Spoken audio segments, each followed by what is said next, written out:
What's up, everyone? Got a new SkyTemple tutorial for the October 2021 SkyTemple Hack Jam, and this one is about saving the game. Save points, save structure, and loading saves. This is using the SkyTemple 1.3.2.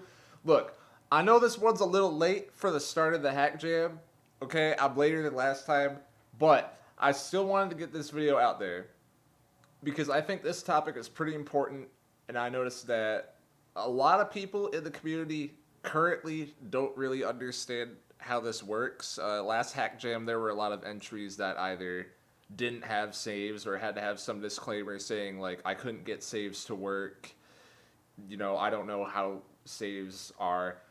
Honestly, personally, I don't think it's very difficult. I think saves are just something where once you have the knowledge, it's pretty straightforward.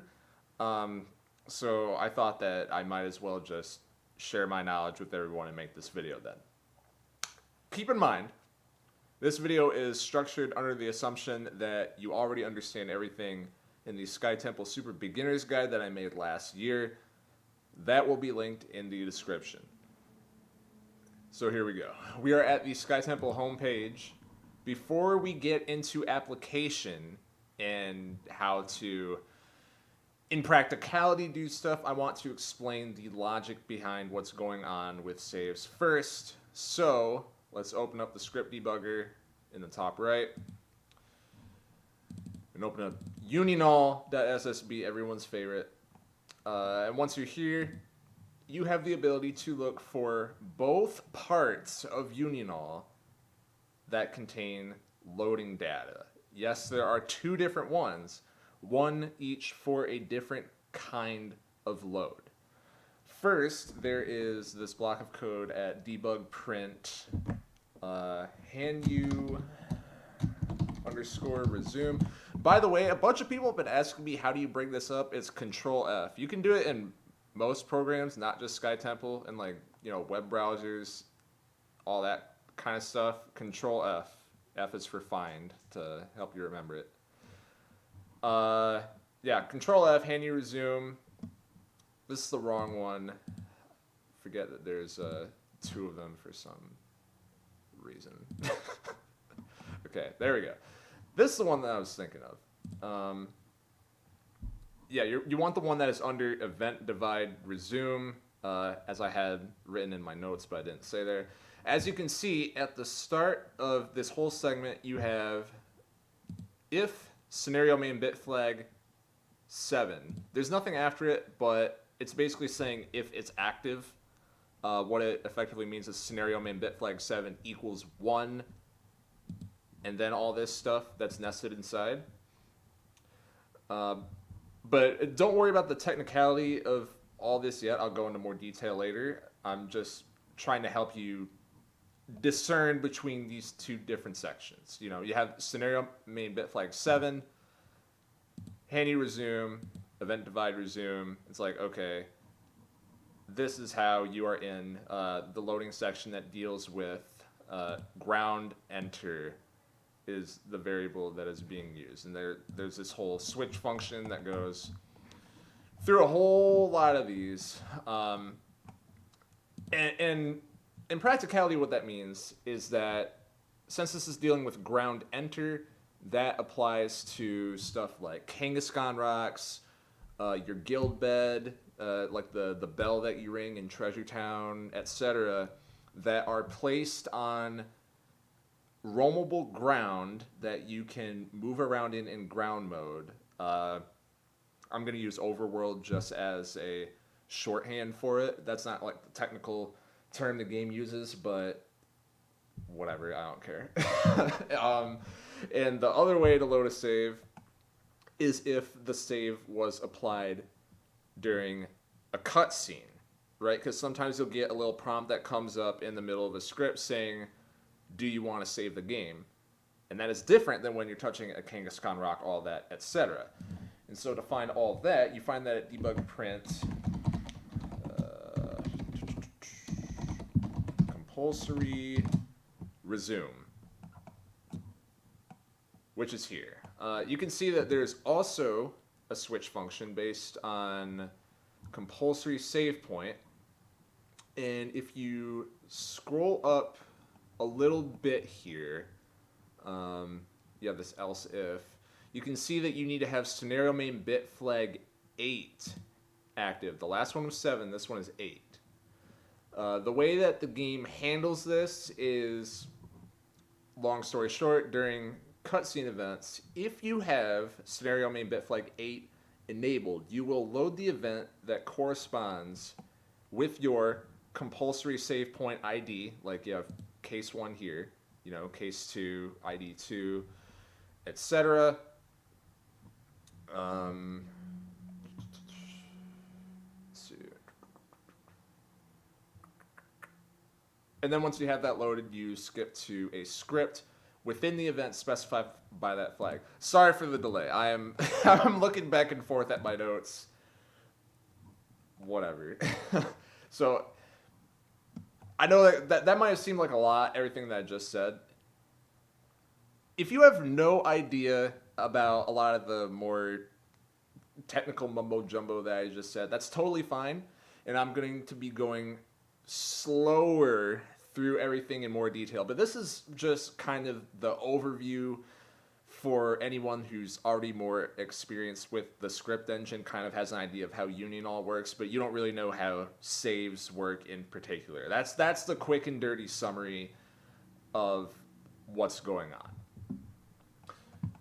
But if you want any more specifics, you gotta deal with me being slow like everyone else. So let's get to the let's get to the point. Let's go through an example. Let's slow it down and let's talk about this compulsory resume first because I think it's easier. And a reminder, this table is used for, it's not really a table, it's a switch function, whatever. I'm going to call it a table a bunch of times on accident probably. But this switch function is used for loading a cutscene upon selecting your file in the main menu. You hit resume game, and the game goes through all of its logic and union all, and then decides, okay, based on scenario main bit flag 8 being set, we're gonna go straight to here, and then based on what your compulsory save point is, that determines what case, and then as you can see, it jumps to one of these events. Technically, you don't have to follow the way that the game handles this function. Like for each case, you could very easily put something here that's not jumping to an event. But personally, I find it to be pretty efficient, and for that reason, this video will only cover how to replicate the way that the game already does this. Okay, so if we want to dig a little bit into case 1. Case 1 is saying jump common Coro event MO2 0102. So based on what I just said, right, you load the game, it decides, okay, scenario main bit flag 8 and compulsory save point 1. So how do both of those get set? They get set in the event. That's something that took me a long time to figure out. I was like, what is going on? I was so frustrated.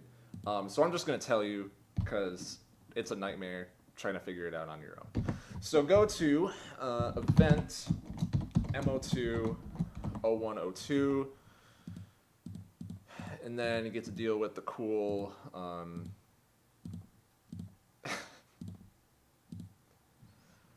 what is wrong with this? Okay.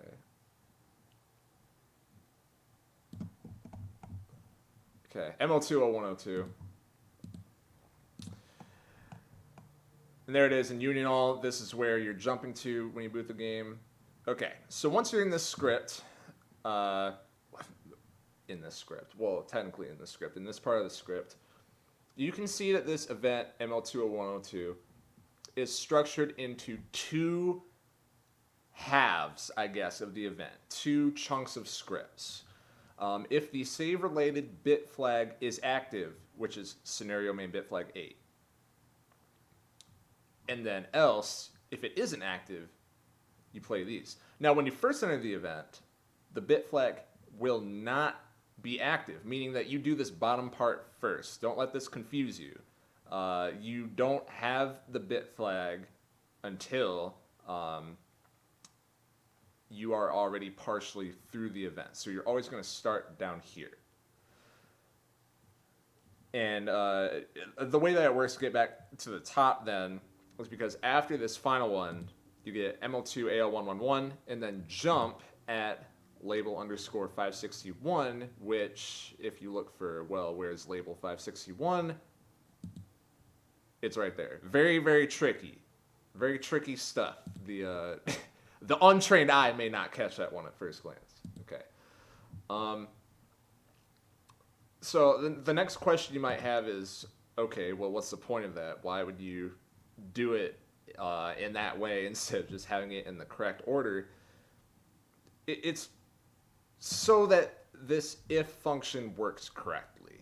And what the if does, essentially, you load the game, and if you have the correct parameters of the right bit flag and the right compulsory ID, both from that last switch function that we were looking at, you bypass this else completely. Like, as you can see, this ends with an event end map in set ground, supervision, execute station common, which I don't know if I've talked about this in one of my tutorials before, but basically that's how you transition to the overworld. So, you know, and you have end there, which is probably a bigger indication that it's just going to end and not go there. So you bypass the bottom completely. Next question you might have is, okay, that's how it works, but how do you personally set these parameters in your custom script that you were making? So in the case of this event, ML2 this is being done in script ML2 AL113. So let me open that up. ML2 AL113. Scroll to the bottom. It's almost always at the bottom in vanilla scripts. If you're looking for any kind of like flag being set, it's usually at the start or at the bottom. Like this one, you can see nothing. I lied. But sometimes you'll have like they'll set the scenario main at the very start of the script and stuff like that. I don't know. If you're looking for any flags in a script where you know something's happening but you don't know what it is, it's almost always the very top or the very bottom.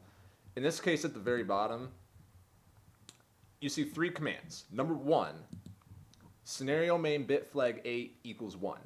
This means that any save file created / overwriting is going to be loading from the compulsory resume table, because you can't get to that unless you are scenario main bit flag 8 equals 1 / is active, you know, however you want to word it. Compulsory save point equals 1. Now, this 1 does not mean active.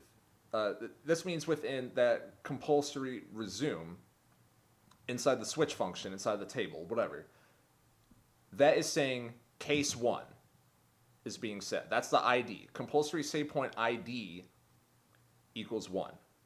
So, you know, that's why case 1 goes to there. I feel like I repeated myself a lot there. Then you have call common coro hand use save function, which is the actual hard-coded, you know, need to preface that. Can you change it? I don't know. Probably not. That's usually the answer when it comes to these kind of functions that are kind of like already built into the game. Can you change it? I don't know. Do I know how? No. Can you just copy and paste and it works? Yes. So you copy and paste coro hand use save function. And what that does is that pulls up the dialog box that asks, do you want to save the game? Yes, no. And I believe one of the options is like return back to the title screen. But whatever. You know what I'm talking about. That dialog box comes up. If you do save, what happens under the hood, because you put both of these there before the save function is called, you will create a save that loads from, oh, here we go, from compulsory resume. One, you load it from compulsory resume, then 2, from case 1, because compulsory save point equals 1, right? Scenario main embed flag 8 equals 1 means that it's loading at compulsory resume.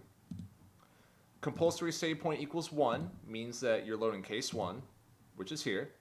Then jump common MO20102. And I have it highlighted. Let me just scroll. Scrolling the wrong way.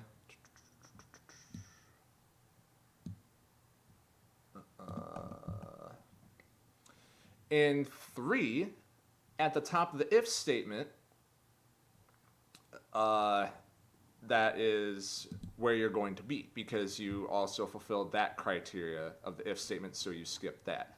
Those 3 things all happen based on those two variables, flags, whatever.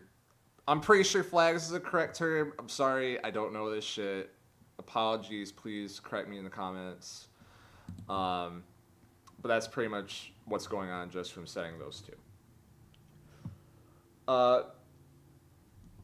If you say no to saving the game, effectively nothing happens. And the reason why is because you set both of these, but the only time that these are being used in the game is when you load a save. Right? Just think about it. If you load your game, you lose your progress, which means that you don't have these flags anymore, which means it doesn't affect your save file, which means it doesn't do anything. The only way that this does anything is if you save the game while these are active. And this is why it's... you can see why it's very important to always set these before every save opportunity. Otherwise, if you don't, you have a very high probability of messing up your player's progress, and they will load their save and be very mad, and you will never, ever, ever, ever hear the end of it. Speaking from experience. Don't mess this up. It sucks. Very costly mistake. Another thing that you can do, going back to compulsory resume,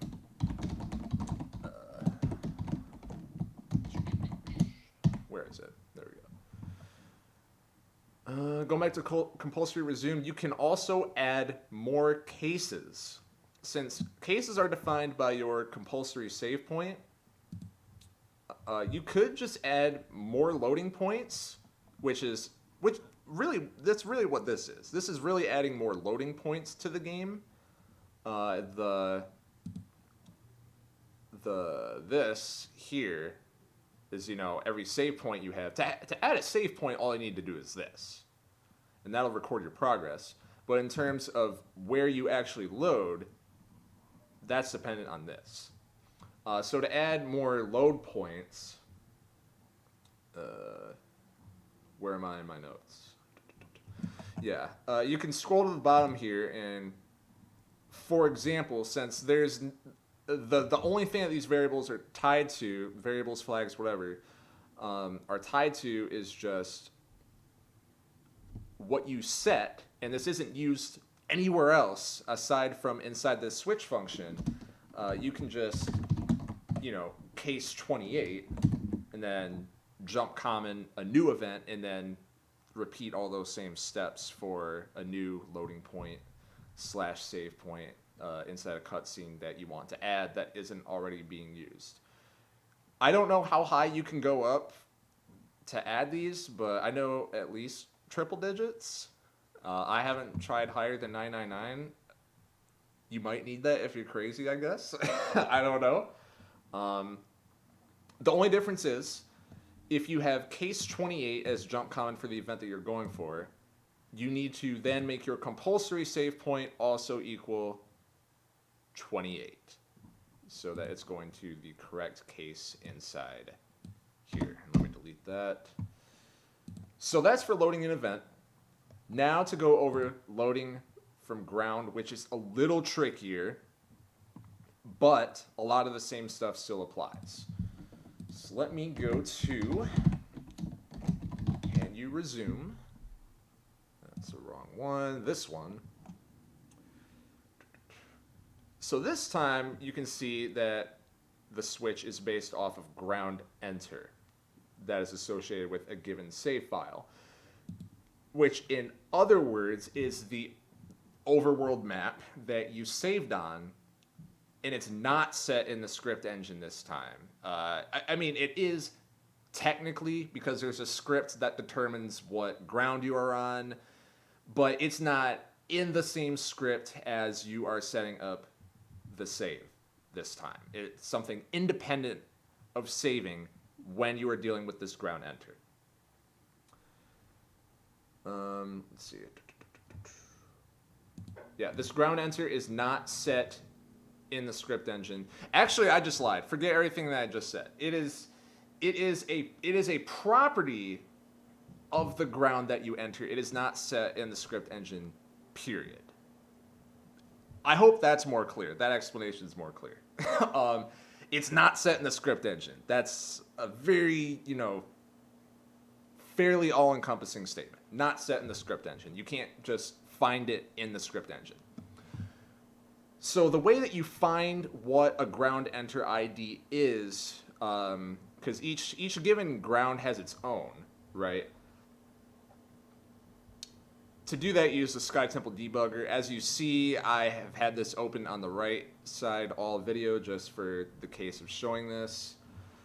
And then once you have your game loaded and are on the ground that you want to check and see what the ground enter is for that given map, go to this third tab on the left, Global Variables.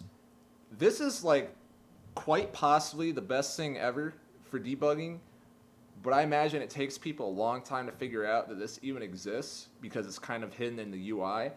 But don't let it hide from you. There's so much that you can go over. But for video scope, I'm just going to be talking about ground enter, and you can find it in this init tab. As you can see, the ground enter for the ground that I'm currently on here is 195. So the first thing that you should do when you don't know what's going on is look through this whole thing, see if that ID is already there. Because if you just try to add another case, you are probably going to get some adverse effects. So you want to make sure that your case is already set up correctly there. In this case, ground enter 195 is not already in the table. And what the game does by default in that instance will be, they'll default debug print guild resume. So you can guess what that means. You just load from your bed in the guild if the game doesn't know what's going on. So you need to add your own case for the ground enter if it's not in there, unless you just want to do the default.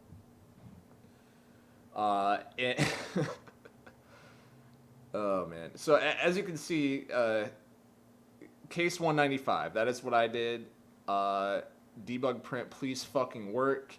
You can tell that I had a very good time when I was first trying to figure all this out. This is why I'm making this video. No one else should have to go through this. Heed my advice. Is that the right term? I don't know. But it's not bad once you know what you're doing. In my experience, there are multiple maps that have the same ground enter of 195. That's why there's this spaghetti code if statement here. It might be every ground that you're not supposed to normally enter in Vanilla Explorers of Sky is 195. I haven't verified that, but it's a very common pattern that I've noticed. But